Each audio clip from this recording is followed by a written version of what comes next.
Salam sejahtera semua. Saya amat gembira untuk memperkenalkan kepada anda semua internet berisikan perkara perubatan. Saya Profesor Bersekutu Jian Chunde dalam Universiti Perubatan Taipei. Mula-mula sekali, marilah kami memperkenalkan keperluan klinikal untuk membina platform untuk penjagaan kesihatan internet perkara perubatan. Sebagai titik permulaan, kami menggunakan penyepaduan merentas medan untuk menyenarai keperluan klinikal, termasuk sistem cyber fizikal penjagaan perubatan, pendidik talan perubatan dan penyepaduan internet perkara dengan industri penjagaan perubatan. Penyepaduan internet perkara dengan aplikasi penjagaan kesihatan berisikan termasuklah kadar denyutan jantung, ECG, masuk perubatan dan pengukuran nadi dan paras oksigen darah. Kami akan memperkenalkan butiran ini dengan lebih lanjut. Pertama, mari kita lihat internet perkara perubatan pada bahagian ini. Kami akan membina platform internet perkara perubatan dengan ciri-ciri untuk digunakan dalam pelbagai bidang. Juga boleh digunakan pada penjagaan perubatan pintar, perubatan digital dan ekspert kelengkapan pintar, sistem cyber fizikal penjagaan perubatan termasuklah membina platform dalam platform internet perkara perubatan. Platform ini boleh digunakan dalam pelbagai bidang. Seperti yang dinyatakan sebelum ini, ia boleh digunakan pada pernafasan tidur, kategori gunakan pada refleksi ekstrem dan juga nefrologi digunakan pada buah pinggang dan hemodialisis. Langkah pertama ialah kami akan melumpuhkan pada pengukuran ECG dan PPG individu tunggal. ECG merujuk kepada kadar denyutan jantung, PPG merujuk kepada isyarat untuk tahap oksigen darah. Bagi pesakit individu pula, semasa rawatan adalah mungkin untuk mengumpul pada pesakit individu dan menjalankan analisis dalam platform internet perkara perubatan ini. Langkah kerja seperti ini juga boleh diperluaskan kepada pelbagai pesakit ECG dan PPG dengan berbilang pesakit, berbilang saluran, kumpul melalui berbilang saluran. Pelbagai saluran merujuk kepada berbilang pesakit pada berbilang saluran yang boleh digunakan secara praktikal dan mengumpul ECG dan PPG melalui berbilang pesakit. Berbilang saluran, doktor boleh melihat melalui keadaan berbilang pesakit secara serentak, termasuk jambatan seperti kategori, nefrologi dan tidur tersumbat nafas. Langkah ketiga, data akan sepatutkan melalui awanan dan dijalankan melalui analisis data.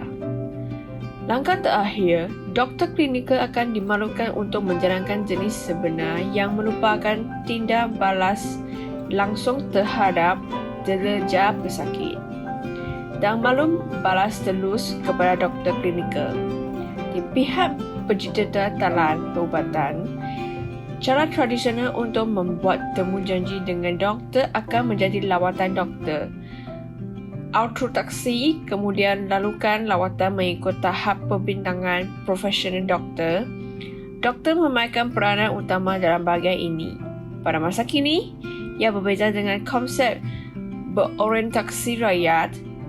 Data pesakit akan dijalankan melalui analisis silang bersepadu. Keadaan rawatan akan diputuskan dengan menggunakan data besar. Kos perubatan dikurangkan dengan kerata dengan menggunakan ketiga-tiga komponen bersama, iaitu peranti perubatan, internet perkara dan data besar.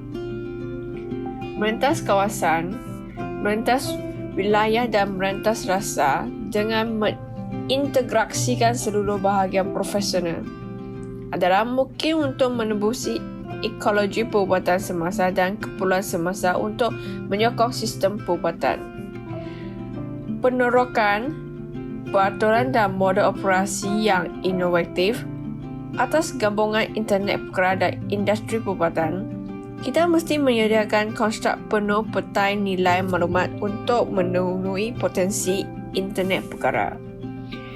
Membentangkan aktiviti dan proses bagaimana perusahaan mencipta nilai daripada maklumat. Ini boleh memberikan titik pemeran kepada setiap peserta dalam industri perubatan untuk memikirkan pembangunan dan cadangan nilai. Salah satu aplikasi pintar internet perkara pada penjagaan perubatan ialah peranti penjagaan perubatan yang baharu dan inovatif, sensor penjagaan perubatan biasa dan sistem terminat dalam internet perkara untuk penjagaan di rumah. Salah satunya, termasuk sistem penjagaan kesihatan rumah pintar, kami akan memperkenalkan beberapa daripadanya mengikut keperluan masing-masing. Sistem penjagaan perubatan termasuk peranti penjagaan perubatan telah dinilai dari oleh pengirang profesional. Ini ialah penerimaan pintar. Data yang diukur mengikut skala boleh dihantar ke platform awanan melalui teknologi rangkaian tanpa wayar. Pengguna boleh menggunakan data ini merancang kawalan berat badan dan pengurusan kesihatan.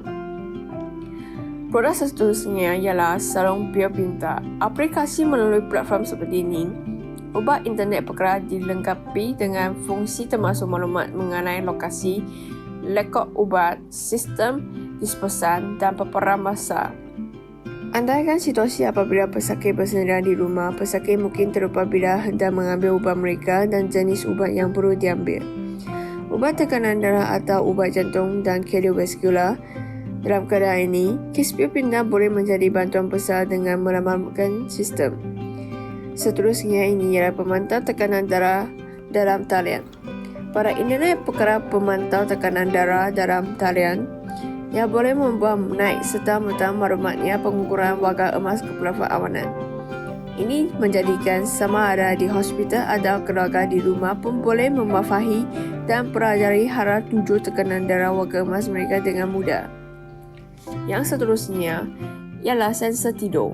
Sensor menjalankan analisis kuantitatif tahap oksigen darah melalui penghadaran. Ini juga boleh digunakan dengan prosedur perubatan dalam memantau tidur tersubat nafas. Doktor boleh membuat pertimbangan melalui data yang dikesan daripada sensor dan isyarat fisiologi daripada monitor untuk menentukan sama ada terhadap penyakit berkaitan yang mesti dirawat dengan segera.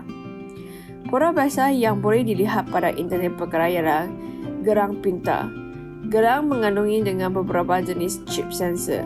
Boleh menyiarkan kembali dengan serta-merta pada kadar denyutan jantung pemakai, tahap oksigen darah dan menyelesaikan kadar fisiologi melalui analisis data awanan. Saya Kuan Willy, pelajar Sekolah Kejuruteraan Bio Perubatan dari Universiti Perubatan Taipei. Hari ini saya akan memperkenalkan sistem pemantuan penjagaan jantung meninggalkan katil. Mengapakah topik pemantauan meninggalkan katil begitu penting dalam latar belakang penyelidikan? Menurut data statistik, kejadian terjatuh di hospital kebanyakannya berkaitan dengan peristiwa keluar dari katil. Menurut data statistik Sistem Pelaporan Keselamatan Pesakit Taiwan pada tahun 2019, sekitar 50% daripada kejatuhan pesakit dalam adalah peralihan untuk masuk atau keluar dari katil, iaitu acara meninggalkan katil. Waktu kejadian jantung memuncak dari tengah malam hingga pukul 8 pagi apabila tenaga kejururawatan agak lemah. Justeru, kajian dalam keadaan sistematik untuk memberi tumpuan kepada pemantauan dan pengurusan meninggalkan katil pesakit adalah penyelesaian untuk meningkatkan keselamatan perubatan dan kesejahteraan hospital secara keseluruhan. Kami mereka membentuk sistem perubatan baharu yang sedang membangun sistem pemantauan perubatan baharu dengan menggunakan teknologi pengukuran agrawati. Prinsip keseimbangan badan tegak seperti digunakan pada algoritma, kami boleh menggunakan berbilang daya panduan yang diperoleh untuk mendapatkan koordinat dan membina serta koordinat maya program. Daya patuan pada serta katil hospital dan koordinat pusat grawatinya boleh dibati dengan kaedah susunan ini. Dengan kedua-dua data yang diperoleh, kami boleh membuat pengesanan dan pencegahan yang lebih tepat semasa meninggalkan katil. Yes, bukan sahaja mengurangkan kos berbanding sistem pengesanan tekanan kos tinggi tetapi juga mengurangkan kos dalam penyelenggaraan. Yang juga boleh digunakan di kawasan yang berkaitan dengan kualiti dan keadaan tidur pada masa harapan. Kami berharap sistem ini boleh digunakan lagi dalam kedua-dua rawatan perubatan dan penjagaan rumah, supaya setiap orang mempunyai pilihan baharu untuk dipilih. Dan masyarakat yang semakin tua ini dengan kekurangan tenaga kejuruteraan. Seterusnya, mari kita masuk ke bahagian paparan. Kami memisahkan bahagian paparan kepada dua bahagian, perisian dan sistem perkakasan. Bagi bahagian sistem perkakasan, kami mempunyai pedera tekanan, pembuat isyarat dan MCU dengan fungsi sambungan Wi-Fi. Nilai yang dikesan oleh pedera tekanan boleh disimpan terus ke sistem pengarahan data awanan. Sensor sistem perkakasan yang diletakkan di bawah 4 Castor Cartier Hospital boleh disimpan terus ke dalam pengarahan data awanan yang dibina oleh kawalan mikro. Dengan menggunakan pengarahan data awanan, kita boleh mendapatkan nilai data secara langsung melalui antara muka komputer. Antara muka program kami termasuk kawasan pengurusan kawalan pengkalan data, kawasan paparan status sistem pengkakasan, kawasan graf nilai sensor, dan terdapat ambang dan kawasan amaran status. Kami boleh menjimatkan nilai data dan menjalankan analisis pada masa yang sama melalui sistem perasa ini. Apa yang kami sebutkan tadi, kita boleh mendapatkan daya bantuan dan koordinat pusat gerawakti yang melalui sistem perkakasan ini. Kami akan membina sistem serta koordinat maya dalam program. Bandingkan dengan pesawat Cartier Hospital sebenar, kita boleh menggunakan serta maya dalam sistem untuk mendapatkan koordinat bergerak pesakit pada serta Cartier Hospital. Kami telah meletakkan sistem perkakasan kami di bawah 4 Castor Cartier Hospital. Mari kita tunjukkan situasi yang pesakit akan pergi. Kita dapat melihat bahawa sektor force ditentukan oleh sistem sebagai lampu merah. Ia boleh mengesan dan mengenalai serta-merta apabila peristiwa meninggalkan Cartier berlaku. Bagi koordinat pusat gerawakti, apabila saya duduk di atas Cartier Hospital ini, kita boleh melihat paparan amaran koordinat itu dalam lampu kuning. Kita boleh mendapatkan paparan segera perubahan koordinat melalui analisis nilai langsung. Oleh itu, adalah mungkin untuk kita mendapat amaran sebelum kejadian keluar dari Cartier berlaku. Ia akan menjadikan bantuan besar bagi kaki tangan kejuruteraan atau penjaga di rumah untuk mempunyai lebih banyak masa untuk menangani situasi tersebut. Ia juga boleh menghalang pesakit dari risiko jatuh dari Cartier. Ini boleh membantu meningkatkan keaktifan kaki tangan kejuruteraan dan penjaga, dan juga meningkatkan keselamatan dan kualiti hidup bagi pesakit warga emas. Apabila saya bangun dari Cartier, koordinat pusat gerawakti kembali ke keadaan dengan hanya Cartier Hospital. Setelah Cartier Hospital, tiada berat tambahan pada sensor tekanan kami. Kita dapat melihat perbezaan yang besar di antaranya. Oleh itu, kita boleh yakin bahawa sistem ini juga mempunyai tahap tertentu kadar pengejaman untuk pengiktifan bangun dari Cartier. Justru, kaedah ini mempunyai tahap ketetapan yang agak besar untuk menentukan tinggal laku meninggalkan Cartier. Kami berharap ia boleh digunakan secara meluas selepas sistem diwujudnya. Contohnya, kita boleh mendapatkan maklumat seperti jalan kelajuan dan masa yang diambil apabila koordinat berubah. Maklumat koordinat pusat gerawakti boleh mempunyai aplikasi lanjut untuk kualiti tidur atau kekerapan pusingan pada masa harapan. Sistem ini bukan sahaja akan menjadi sistem pemantauan meninggalkan Cartier, ia juga boleh menjadi kawalan kualiti tidur dan sistem pengurusan. Ia juga boleh melakukan penilaian lanjut untuk pesakit. Saya percaya bahawa ia adalah satu ciptaan yang penuh potensi yang boleh meningkatkan keselamatan perubatan dan kualiti hidup penjagaan di rumah. Saya Dr. Wenter Liu. Saya adalah Ketua Pusat Tidur di Hospital Suang Ho. Hari ini, kita akan memberi tumpuan kepada topik penjagaan tidur tersubat nafas. Tidur terhenti nafas pada asasnya dikenali sebagai obstruktif tidur tersubat nafas, seperti namanya menghalang. Maksudnya apabila kita sedang tidur, badan dan otot kita akan menjadi rileks yang entah bagaimana boleh menyebabkan tersubat. Jadi dengan menjaga saluran nafasan atas kita dengan baik akan menjadi kunci untuk pencegahan. Pertimbangkan perspektif yang berbeza tentang perubatan semasa tidur, kami mempunyai 4 kaedah bagaimana untuk mencegah tidur terhenti nafas. Pertama, kita akan fokus pada rongga hidung kita. Perkara pertama yang perlu kita lakukan adalah satu, mengetahui keadaan sekeliling kita. Sama ada persekitaran menyebabkan masalah itu membawa kepada kenderaan kronik. Sebagai contoh, jika anda seorang perokok, anda harus berhenti merokok. Anda juga boleh pergi pemeriksaan badan untuk melihat sama anda adalah alah kepada sesuatu seperti habuk, acuan atau elegan persekitaran yang lain. Terdapat juga faktor persekitaran lain seperti cuaca, suhu atau pencerahan udara yang boleh menjejaskan kepada anda. Kedua, yang berkaitan dengan rongga hidung dan eksit gastric. Walaupun kebanyakan masa ia tidak diikuti oleh ketidakselaksan reflux gastroesophageal, tetapi anda harus tahu bahawa satu-satunya sebab anda tidak merasakan adalah kerana ia tidak sampai ke lidah anda. Kami dengan hormatnya menasihati anda supaya berhenti makan atau makan sekitar 2 hingga 3 jam sebelum tidur.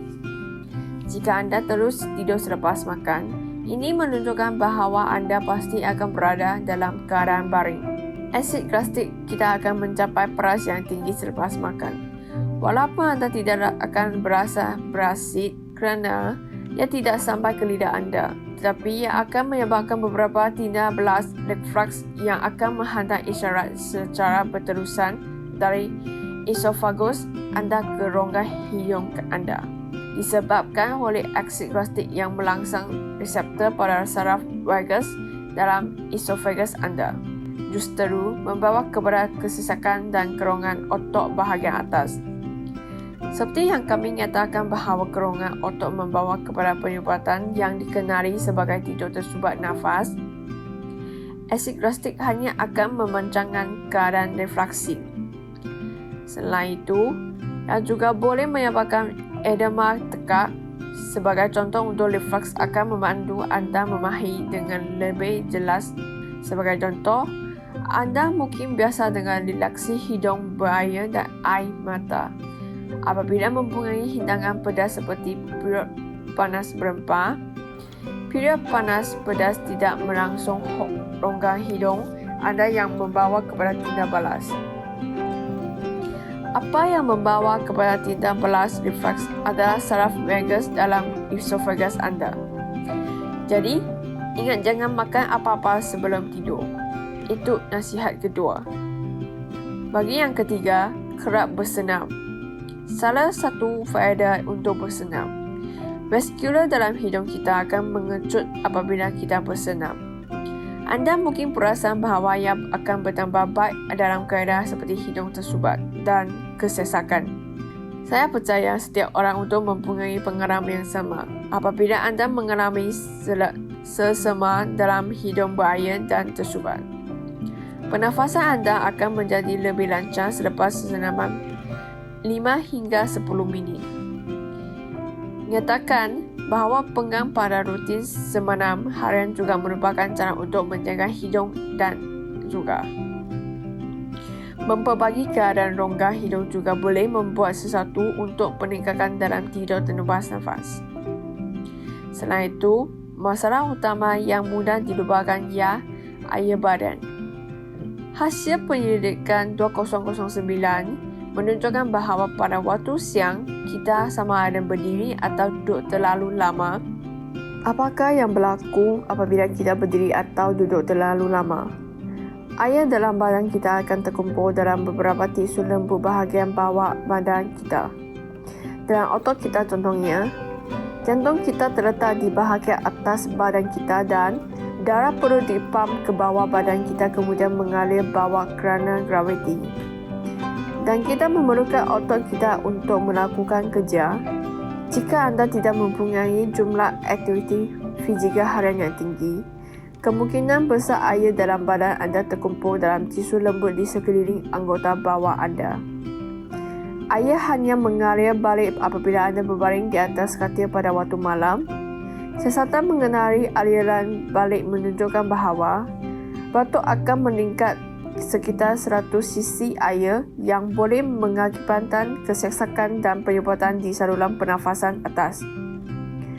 Sebelum pergi tidur, jika anda bukan seorang yang aktif secara fizikal, aliran balik air akan menyebabkan sesakan dan penyumbatan di saluran pernafasan atas. Cara yang berkesan untuk mengurangkan aliran balik adalah bersenam dan tumpuan senaman pada bahagian bawah badan anggota bawah adalah disyokkan. Berjogging, berjalan dan berbasikal adalah beberapa pilihan senaman yang baik. Tidak perlu bersenam dilakukan pada awal pagi. Kami telah menyebut bahawa air terkumpul pada waktu malam dan bukannya pada waktu pagi. Oleh itu, kami mencanangkan anda boleh memilih malam yang indah atau hanya berjalan selepas makan malam. Sesetengah orang mungkin merasakan mereka tidur lebih nyenyak selepas bersenam pada waktu malam.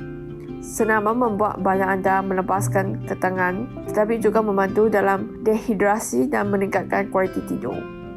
Ketika bersenaman, bagi kaedah keempat yang anda paling penting, ada masalah berat badan. Kawalan berat badan yang kami katakan di sini adalah mengurangkan lemak visceral. Apabila kita bercakap tentang kawalan berat badan, kebanyakan orang akan berfikir tentang kawalan BMI. Walau bagaimanapun, orang aktif fizikal tahap tinggi akan mengurangi jisim otot yang tinggi yang akan menghasilkan skor BMI yang tinggi, tetapi sebenarnya mempunyai lemak badan yang rendah. Dan rendah lemak visceral. Lemak visceral juga merupakan salah satu faktor yang mengakibatkan tidak tersumbat nafas. Bagi kebanyakan lelaki dewasa, lemak visceral sering terkumpul di bahagian perut yang boleh dikenali sebagai perut bil. Lelaki dengan saiz badan pertengahan lebah kebanyakannya mempunyai tahap lemak visceral yang lebih tinggi. Jenis badan wanita berbeza dengan lelaki. Manakala wanita yang sedikit gemuk, lemak bawah kulit sering terkumpul di bahagian bawah badan wanita yang sedikit obes. Oleh itu, kadar kelaziman tidur tersumbat nafas pada lelaki dengan wanita adalah berbeza. Sebagai contoh, nisbah bagi lelaki dan perempuan pada umur prota 50 adalah kira-kira 4 hingga 1. Pada usia awal, lelaki mengumpul lemak visceral dalam perut dan wanita mengumpul lemak sukutan. Pada akhir tahun 50-an, metabolisme basal wanita akan menurun secara beransur-ansur. Lemak terkumpul akan naik ke bahagian atas badan kita, seterusnya meningkatkan risiko tidak tersumbat nafas. Justru, lemak visceral juga merupakan salah satu faktor yang menyebabkan tidak tersumbat nafas. Untuk mengurangkan lemak vaskular, kami menyosorkan melakukan senaman dan yang paling penting mempunyai diet yang seimbang. Kunci kepada penurunan berat badan ialah 70% pada diet dan 30% pada senaman. Mempunyai diet yang seimbang boleh membantu anda menurunkan berat badan dengan lebih cepat. Ia juga akan membantu anda mencapai hasil yang lebih baik dalam mengurangkan lemak visceral.